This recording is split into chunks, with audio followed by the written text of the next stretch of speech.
Welcome back to Krusty Car News. Hope you're having an absolute wonderful Thanksgiving long weekend, and as good and juicy as that turkey is, definitely this news today. We have 5 hot juicy topics for you today. Right from the top, as expensive as General Motors trucks and SUVs have been in the last 5 years, guess what? Things are only going to get a lot worse. The second story, a growing trend of buyers are now looking at buying old jalopies instead of buying those new vehicles. The third story, have you seen that new marketing campaign by Jaguar? The fourth story, Mercedes-Benz is also going through a world of hurt. We're going to talk about that as well. And the fifth story is a whole new phenomenon hitting the used car market. Buyer beware. So sit back, have another bite of that turkey, enjoy, relax, and get ready for the ride. Let's get into it now. Life's too short to drive boring cars. The first story we're talking about is General Motors. Pricing on their trucks and SUVs are going up. As expensive as you think they've been in the last couple of years, guess what? Things are going to get a lot worse. Due to some recent changes that we're about to hear, even these high-priced vehicles that we're seeing that are hard to sell are going to become even harder to sell, and they're going to become even less affordable because of a few things. Some tariffs that are likely to hit the radar. We're seeing stock prices drop. And would you believe it, even General Motors is trying to get into Formula One. That's all going to cost you, the consumer, more money. Here we have one of the most basic pickup trucks that GMC sells today. We have a Sierra. Obviously, you have a lot of plastic parts on it. You do at least get a chrome bumper and some chrome trim on the front, but it's quite basic. Look, you get this basic plastic piece, steel rims on there. This is a Sierra, but as you'll notice, this is a long box. There's no rear slider, a very basic setup. It's clearly a work truck. How much is this? Well, according to this, it's a 2025 GMC Sierra 1500 Pro 4-wheel drive right there. And even this is not affordable for contractors simply because there's virtually no options other than a spare tire, and even inside, you've got the center, and you even get the smaller display in the center section there. But this comes at $60,000. They have created a vehicle that looks quite interesting. I like the lift. It's very, very interesting looking vehicle for sure. You get a little elevated lift here, some beautiful wheels, and again, AT4, a great looking truck. This one here is a 24 Canyon AT4 crew cab 4-wheel drive. It does give you a good host of features and options there. But how much is this vehicle? This one has the 2.7 liter Turbo Max and the 8-speed automatic transmission. Black timber, they call it. Interior is jet. And this one gives you a price tag of $59,000. 60 grand out the door. That's $65,000 for their pint-sized truck. And it becomes quite clear that there's a lot of inventory. And all of this inventory, they're paying floor plan costs. It's costing them every single month on interest charges. Just like you, when you're your loan payments, you have to pay your monthly fees. It's no different here. And this is costing these dealers a significant amount of money to hold on to these products. And over here, we have a nice, fully decked out, this is an HD truck. Obviously, we have a Denali GMC. This is one of their high trim level vehicles. And let's take a quick look at how much are these vehicles priced at. 2500 Denali crew cab, $119,000, $120. By the time you pay your extras, taxes, and fees on this vehicle, this truck is going to cost you out the door $135,000 for this vehicle. Clearly not an inexpensive proposition. And this is the problem. The cost of living crisis has been eating people up. So the latest word is in 2026, GM plans to fund a racing team, a Formula One racing team. They even plan to have Mario Andretti allegedly become part of the leadership program. But we all know how that works out. Ferrari, one of the key manufacturers that generates street cars and funds their Formula One program with the sales of their street vehicles. We know the idea of win on Sunday, sell on Monday. And that's generally how the process works. But Ferrari knows exactly what it takes to sell cars and as well as to go racing. And you need to sell a lot of cars at a high profit margin to actually go racing in Formula One, as it can cost you millions of dollars. With that said, Cadillac is likely to be the manufacturer to be putting vehicles, staging them in the Formula One race. And so the simple question is, ask yourself, how do they plan to do that with the price of the sales of a lot of these vehicles? And while we've seen the average transaction price of GM vehicles go up in the last 5 years by at least 35–40%, things are only about to get a lot worse when prices we see today going for $55,000, $57,000, $125,000. Yeah, so Denali Ultimate, $135,000. If you think 135 grand out the door at $155,000 is chump change, well wait, you've seen nothing yet. Have you heard the latest and greatest that GM is about to be one of those majorly impacted? Allegedly, the incoming president has threatened Canada and Mexico with some extreme tariffs. 25% add-on added to the importation from anything coming from Canada or Mexico.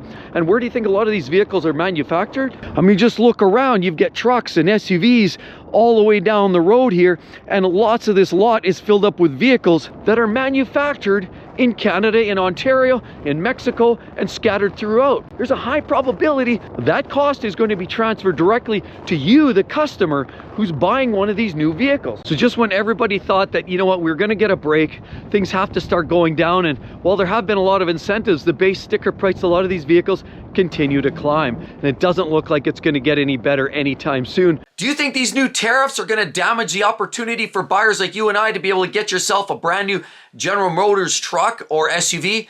And also, do you think that Formula One effort is a little bit more than they can bite off? Well, time will tell, and I guess we'll have to wait and find out. The second story is this growing trend where hundreds of thousands of car buyers and owners are looking at doing something entirely different and buying those expensive new vehicles. I've even got 176,000 kilometers on the clock, and the interior looks fairly dated with lots of plastic, but at least, hey, I get a center console flip up and all cords, seats for all kinds of people. We can fit 6 people in this pickup truck, 3 in the back, 3 in the front, and it just simply works. I'm just one person in a growing trend of hundreds of thousands and even millions of people out there making a decision to drive older trucks and cars just like this one. Higher miles, a little bit of rust. Maybe it's not perfect.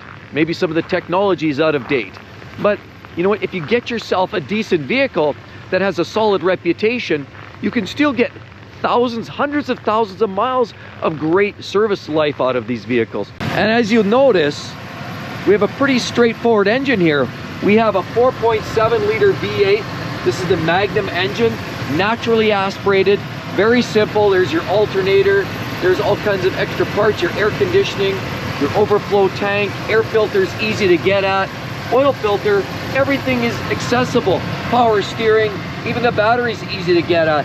There's nothing really hidden here. This is an old school engine and an old school setup. These modern day vehicles, if you look at the brand new Rams or look at the brand new Fords, Ram's coming out with this new twin turbo straight 6. It's going to be an engine congested with technology.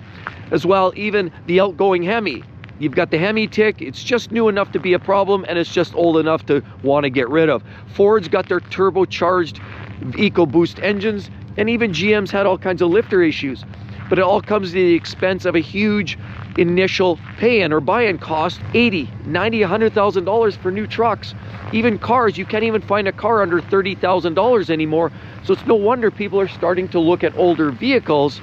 And I want to talk about some of the key reasons people are making a conscious decision to buy older vehicles. The first thing is, you know, I don't need it to make any car payments. And after I realized having that car payment for a few years, I really didn't know what I signed up for. I always had this guilt, and not having that car payment just feels so right.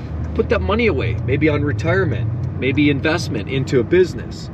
Some people like crypto, some people like stocks. But another big reason is the ease of maintenance and repairs. I mean, try to fix any of this new stuff. You've got to plug in, you've got to have all this special software and computers and diagnostic equipment and know-how and hundreds of hours of training. They've got simpler transmissions. Everything is a simpler setup. And that means parts are cheaper. If you do have to take it in the shop, service rates are likely going to be less. And it's just an easier vehicle to own. I love this old truck. You can bang it around, you can drive to the mall. You also don't need to worry about, you know, that first dent, that first rock chip. That's another reason people are buying the older vehicles. You don't have all that technology. I mean, I just showed you right here, the buttons, the knobs, everything's so simple. You know, you don't have a rotary knob like some of the new Stellantis products or Jaguar or some of the fancy dancy Euro vehicles, and have all this technology and buttons and knobs are still a thing in these older vehicles. You don't have to go into all these screens and these swipe away screens, capacitive screens or haptic controls. You have a simple set of knobs and buttons right there. It's reliability. And these newer vehicles that you're finding in these $100,000 trucks are simply not that reliable. These older vehicles like this are just simply more reliable vehicles. It also means Big Brother is watching. You know, you're seeing some of these manufacturers now are incorporating this technology that's staring at your eyes. It's watching for your behavior, and it's keeping an eye on you to make sure you keep it between the lanes. It's also now reporting back to Papa and the headquarters that you may not be driving appropriately. These old vehicles don't log your driving behavior. These old vehicles don't watch and monitor you. These old vehicles don't try to swerve you back into lane. These old vehicles do what you're telling it to do, and it doesn't do what a computer's telling you to do. And all these engineers got to come up with these great new technologies. Like what? CVT transmissions? There's a technology that failed grossly. Those things are constantly failing. Ask Nissan how that worked out for them. DCTs, sure, it's great in a Ferrari or a McLaren. You want to go racing, it's great. But most people aren't, and most people just want to get from A to B reliably to take their kids to school, go to work. They don't need a racing gearbox. And it just feels like there's way too much technology. Drivetrains are fragile, and they're built to the hairy limits. I mean, we all have our places and things, and we all like our toys, and everybody can justify it. And rightfully so. We all work hard for our money, so I totally understand why a lot of people, you know, try in their own mind, say, you know what, it's worth it. I work hard and I deserve it. So I get it. It's 100% people are in their own space.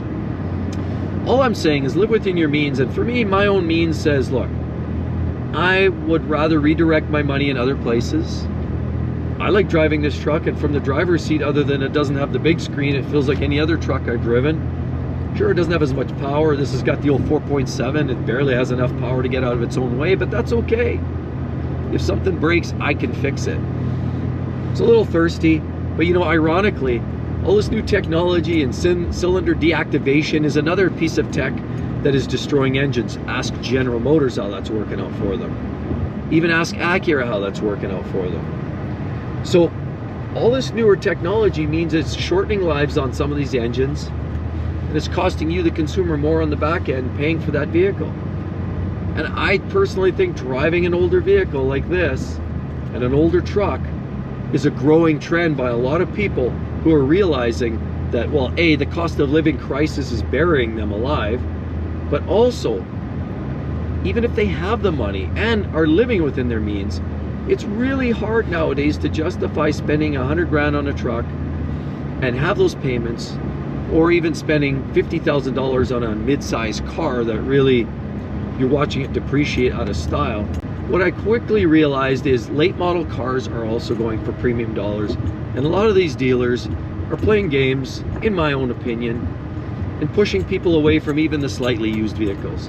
And that's why buying an older vehicle, and when I say older, start looking at the 10-year-old vehicles. That's the way I like it. That's why I drive these older trucks and these older cars, because they're guiltless, they don't cost me a lot of money, I don't have car payments, they're easy to fix, and quite frankly, I just don't worry about it when I drive to the mall. It's just a great vehicle to own. So as you can see, there's way better options than spending $100,000 on a truck, $60,000 on an SUV, or $40,000 on a car. Yes, buying an older used jalopy or even fixing what you've got represents a great deal and a great opportunity to save a lot of money, keep cash in your pocket, and use it in places that you actually want. The third story, can Jaguar actually even survive this latest marketing campaign? We've seen sales drop year over year in the last 4 or 5 years. They've literally fallen off the cliff. You almost see no Jaguars on the road. Nobody's buying them. The dealer lots are full, but yet nobody's picking them up. What's going on with the sales? And now on top of it, can you believe what they're trying to do to get people in the door? What Jaguar has been promising to do is stop production of all their internal combustion engines, and this year was the year that they were doing that. And then the idea was transition, take a small hiatus, and transition right to a pure electric vehicle. I mean, with this marketing campaign, it seems like they've really stretched. They've really gone out there. And where a lot of people see the shifting and the changing and the tides and the winds, there's no question whether you love this style or you love the design, but it feels very much like a new marketing campaign for something you're finding from some luxury brand coming out of Italy, or some new luxury car, niche luxury car that you're getting out of, some other kind of one-off manufacturer, or you're getting a new type of perfume, or something else that's very luxury, speaks to the luxury brands. But yet, it really does rub a lot of people. Some love it, some not so much. But maybe that's the point. But how do you get people in the door? What they've been doing hasn't been working. I get all kinds of notes from the JLR group sending me weekly, loyalty, incentives, discounts, big reductions on their pricing, on their MSRP, big reductions on the interest rates, big reductions. I get calls, cold calls. I get all kinds of communication via email. And that's just a sign. It's not that they're not doing their work. They're certainly reaching out, trying to bring in clientele. So what's going on, and why are these sales literally falling off a cliff? What's going on at Jaguar? They had to do something to stir it up. Because all they do is they wave their banner and they'll holler, hey, look at us, look at us. But nobody's looking over there. Nobody's shopping there. You go to their car lots and there's nobody ever looking for cars. Very seldom are you getting people out test driving new Jaguars, and it makes you wonder how they've kept the lights on for so long. Stale product lines, reliability challenges, and the association with Jaguar Land Rover that literally flushed them. I personally owned an F-Type, and I think it was one of the best sports cars on the planet. So I still sit here scratching my head as, how did that car not get more fanfare? How did that car brand not get more love? I've also done reviews on the F-Pace, and I think that is a wonderful little SUV. I love it. The E-Pace, I've driven a few of those, and they're fun too. So how did it go so wrong? Well, we look at statistics here by Cox Automotive, and we look at the industry average days supply being around 85 days supply. But there's an outlier, and it's Jaguar. And it's sad because it's a very, very interesting brand that has huge potential. It has an absolutely immense motorsport heritage. Classics. You think of some of the old classics from many, many moons ago, and it makes you wonder, it scratches your head. Could you imagine a brand like Porsche, like Ferrari, absolutely going under because of lack of popularity? That would be tragic. Well, this is almost on the same space. How did Jaguar get to this point? And what do you think of this new marketing campaign? But with that said, I've taken a look at some statistics with car gurus. And we're seeing brand new 23s all over the country. We're seeing brand new 24s all over the country. There's lots of inventory left. Now, it's not a big number because it's a niche brand. You're not going to see those tens of thousands of units like you're seeing Jeep. But you're seeing a number of vehicles, brand new, listed all over the nation that aren't selling, and they've been there for 500, 750, over 1,000 days. 1,000 days, they've gone through 3 birthdays already. These vehicles have been sitting too long. Nobody's buying them. Well, the big gamble was Jaguar when they said, you know what, they're canceling all of their internal combustion vehicles, and they're going on a little bit of a hiatus here this year. They've decided to basically stop production altogether. Unfortunately, I too own an F-Type, and you know what? As great as the car is, the mere association with the brand leaves a lot of current owners scratching their head. Do I want to be tied to this? What are the brand thinking? And what does any of this marketing campaign actually have to selling cars? What a mess. The 4 stories, Mercedes-Benz makes a massive announcement. With declining sales, technology that nobody wants like electrification, seems that Mercedes-Benz has sort of lost their way. Turbocharged 4-cylinder engines and hybrid drivetrains now representing their offering for AMG cars. Nobody wants them. Sales are in the toilet, just like we've seen with Volkswagen, Porsche, VAG Group. All of these European manufacturers are finding the struggles are real. They suffered a drastic 2/3 reduction in overall sales, and about a 4.6% profit margin is all they're getting now. Drastic measures. CFO Wilhelm is actually saying that we're going to have to take some very aggressive measures. Well, Mercedes-Benz is not unique. And of course, we've seen the same problem with Volkswagen. Volkswagen closing down plants, possibly losing tens of thousands of workers. And clearly, Mercedes, Volkswagen, and every other manufacturer is feeling the burn in this transition to electrification. Just means a lot of people are less excited about taking a chance, and even less people are looking at buying in to the electric vehicle segment. Now Mercedes is starting to feel the real burn, and they're saying, well, there's some 91,000 workers protected essentially from through contracts from employment issues. the fact remains is there are a lot of contracts that are potentially looming, and there could be some major layoffs. There could be a lot of people looking for work. Mercedes-Benz is unfortunately looking at laying off thousands of workers, closing factories, and even scaling back the types of models that they're putting to market. What's going on? Can they survive this catastrophe? Why? Well, it doesn't take very long. When you check Mercedes car lots these days, a lot of the product line has seemed to lose touch with the consumer. You look at some of the AMG products where you had V8s before, now they go with a Turbo 4 and a hybrid. A lot of people are disappointed. We look at the Chinese market having a major impact on vehicles like the Model or the S-Class, as well as the EQS.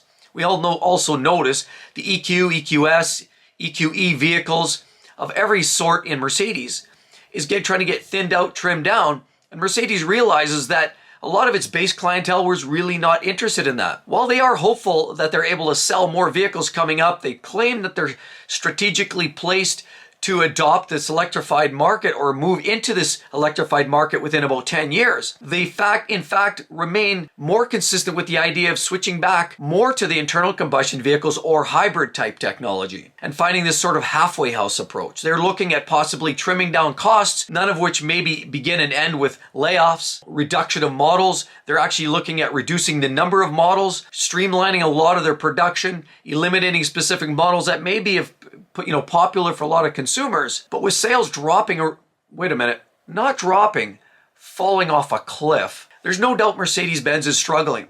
Again, you look at any manufacturer these days, when you look at even Ferrari and the SF90, absolutely wonderful, but it has on paper everything going for it. But the sad reality is when people are investing $500,000, $750,000, $1 million in a car, and then they turn the page and 2 years later that car is worth 30% less, that's a hard pill to swallow. And that's going with every single one of these European manufacturers. And so this is what's starting to happen with car brands like Mercedes-Benz, with the quality, going down. In my own personal opinion, we own a C-Class ourselves. And we've actually had some substantial issues. Issues, in fact, that the local vendors and dealers aren't able to solve. Issues with all kinds of codes and warning lights that they thought they had it fixed. They said there was latching failures and latching modes. They reset it only for it to reappear later on. These questionable results and this high level of technology and integration that has a lot of buyers really second guessing the need or desire for these unpredictable vehicles, these vehicles that people don't really need to have, they want to have. And now that transitions and this conversation comes from, perspective of the market. We're seeing the market shift. We're seeing a lot of manufacturers saying, we don't need all of these cars anymore because we're not able to sell them. And so you're getting this, this conglomeration and this collaboration, between the networks and the dealers saying, look, you know what? We've got to make some adjustments. We clearly know our pricing's a little high now. And this is actually now imposing on the time where we're starting to see some of these price cuts. Because up till now, let's face it, all we saw were price adjustments. We saw incentives. You might have seen $5,000 off or loyalty incentives. Mercedes-Benz was offering all kinds of small incentives. You might get a slightly better interest rate. They might trim you down there. But they were never really that strong of incentives. And ultimately, the major money talk comes from the readjustment of the OEM factory pricing. And that comes in the form of the sticker price, MSRP. And without the adjustments at MSRP, all of these $2,000, $3,000, $4,000 discounts are really a minor, frugal, almost an insulting attempt at getting people to buy their product. Give the consumers what they actually want. Not a Turbo 4 with a hybrid calling it an AMG drivetrain. No, deliver on what the consumer is actually looking for. Now, while they are looking for, opportunities in China, and they are hopeful that they're able to expand that market at some point, as they are still consistent with the ideology that they are considered a luxury brand, the fact remains is the idea of becoming more localized in their manufacturing processes seems to be more the focus. That way, instead of having all these satellite manufacturing facilities, if they can bring it more localized, they may be a little bit more in luck. Reduce costs and control the quality. So there's a sort of rebranding and a refresh that they're trying to take a run at, hoping to bring buyers back into the brand. There's also a refresh on the CLA for 24 with the new revised MMA system, and it should offer the extended driving range and a revised Mercedes-Benz operating system that should be featuring the new Level 2 autonomous driving technology. So while everything looks good and glorious and Mercedes-Benz is still trying to forge ahead, there seems to be this shift back and sort of hold off on the idea of creating these electric vehicles. Rather, they put a little bit more effort again back into hybrid vehicles, hybrid drivetrains, and find that halfway place. Internal combustion engines, they haven't given on them yet, and we all knew this would happen. I've told you this for some time. While a lot of these manufacturers were really hoping for this to work out, it clearly hasn't. I don't know about you, but with the quality control challenges that we've had, we haven't seen an inspiration in the confidence in buying another Mercedes. In our own personal opinion, what do you think? Mercedes and the future? Very unsure at this point. The fifth story is the used car market is seeing something it hasn't seen in years. 350,000 used vehicles are just hitting the market today as a result of a catastrophic weather condition. Now, sadly, a lot of these vehicles that were known to be flooded are hitting the market, and unsuspecting buyers are the recipients of a lot of these bad vehicles. With as many as 350,000 vehicles getting scattered across the United States and Canada, it promises to represent a real risky buying proposition for used car buyers. A whole pile of new challenges and new issues, and I told you a mere month ago that this was going to happen, and we're seeing it. There's a whole pile of used vehicles starting to hit the market. As many as 350,000 units are scattered across, and sadly, many unsuspecting buyers are getting absolutely screwed. Many of these cars are a result of that catastrophic hurricane that we merely saw a month ago. Back with states like Texas and Florida leading the charge for number of flood vehicles, it represents a real risky proposition. It's bad enough that buyers have to go out there armed with the information to look for damage, problems, accident history, service history. Now we got to think about whether a vehicle was flooded. I want to share some of those tips that you really have to watch for. You really have to do your homework, because in many cases, insurance takes care of it and the vehicle gets tossed. But in many other cases, some people get their vehicle, it might have mild flood damage, and people are just relegated to possibly vacuuming it out, pulling out the seats, pulling out some of their carpets, let it air dry, and then try to sell it on the used car market. But there's a lot of negative consequences to a vehicle that's been under water. Anything that goes underwater is at serious risk, and every module could cost you $2,000, $3,000, $4,000, and anything is suspect. So you definitely have to know what to watch out for. And now that we're on the back end of what we've seen with that hurricane, I knew this would happen, and I promised you, as a resident automotive expert, that we were guaranteed to see these vehicles. So if you're out shopping for used cars,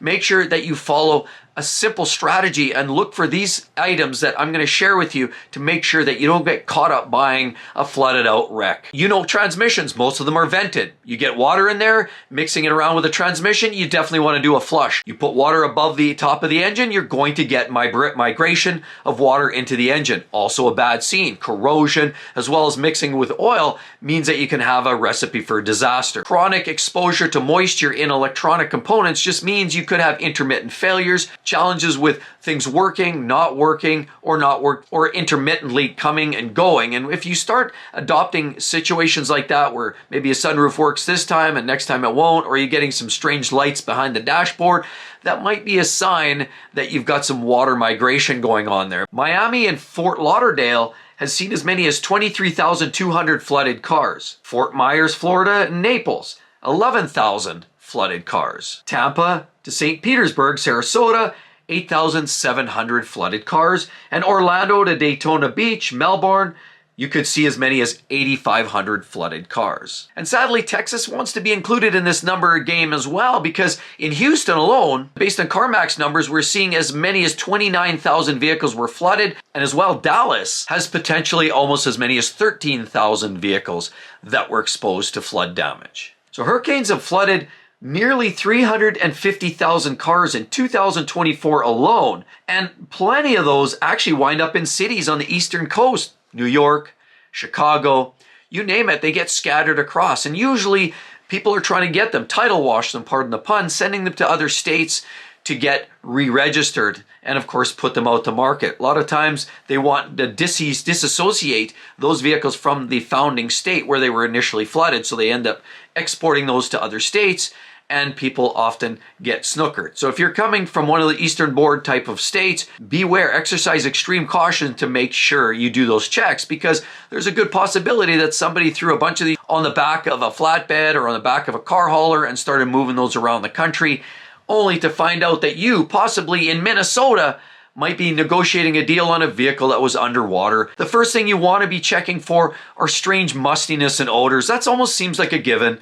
But you know, the old smell you get from those old British cars like MGs and Triumphs when you get in there, because they always leak, they never kept water out. Well, that's the same effect. You know, you get in one of those old classic British cars and you're going to have that musty smell in there. Well, that's, if you're driving and you're looking at negotiating at maybe a possibly late model Lexus and all of a sudden it has that musty smell in it, that might be a sign there could be some moisture underneath that got soaked into the carpet, soaked into the seats, and even though it might have been put out to dry and sucked clean, it could in fact still have that musty odor to it. Another thing you've got to be looking out for is silt, rust. I mean, a lot of areas shouldn't typically get that, but look in places like under the seats, on the seat rails, maybe glove boxes, in frame sections, possibly look under the dash. Look in areas that are suspect, hard to get at, because those are the areas that if somebody was quickly cleaning a car, a lot of times that silt just builds. Salt water, of course, leaves residue, and you're going to have that salty film, or just sand and silt that just came in off the ocean floor. A lot of that material just makes its way through a vehicle, and there's areas and corners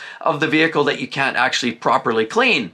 So those are the areas you want to look for. Look in the hinge areas, look in the chassis, open the door, look down in between where the fender and the door hinges meet up. Another thing you really want to watch out for is for the upholstery. If you're looking in the vehicle and this vehicle has 75,000 miles on it, you're going to expect a certain amount of wear and tear. You're going to see some in the carpet. You might see on the bolsters of the driver's seats. And, from people getting in and out, you're going to start to see the cracking, wearing, a little bit of wear and tear.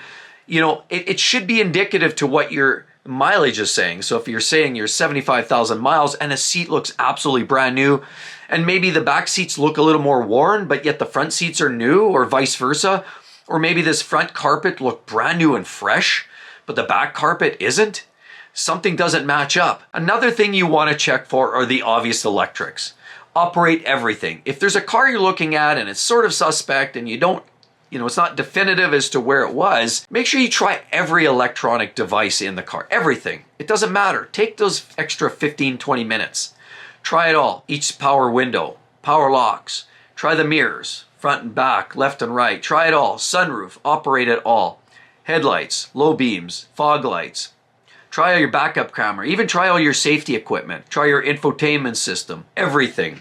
Everything that you can have. Even use your key fob. Make sure everything's functioning as it expected to. Absolutely walk through every feature and electronic component within that car. So buying a used car represents challenges that we've never seen before. It wasn't long ago that insurance companies would just write off a wet vehicle. But now there's unscrupulous buyers and sellers, people looking at trying to do all kinds of shady practices, vacuuming them out, cleaning them up, changing out the seats, and swapping out a set of headlights and then re-putting them back on the market. Are you the next buyer to pick up one of these used vehicles that have been flooded and underwater in some of these recent catastrophes that we've seen in Florida, that we've seen in Texas, or we've seen in any other state that's undergone some major hurricane damage? Time will tell, but I hope this list of tips and things to look out for help protect you from buying one of those soggy, wet used cars. And with all of that said, be sure to check out On Exotic Car Play Place the absolute worst vehicles you could possibly imagine. You never want to buy them. And as well, right there, my mega video on the absolute best vehicles. So you've got them all summed up right in one. Hope to see each and every one of you in the next one. We'll see you all real soon. Have a wonderful weekend. Bye-bye.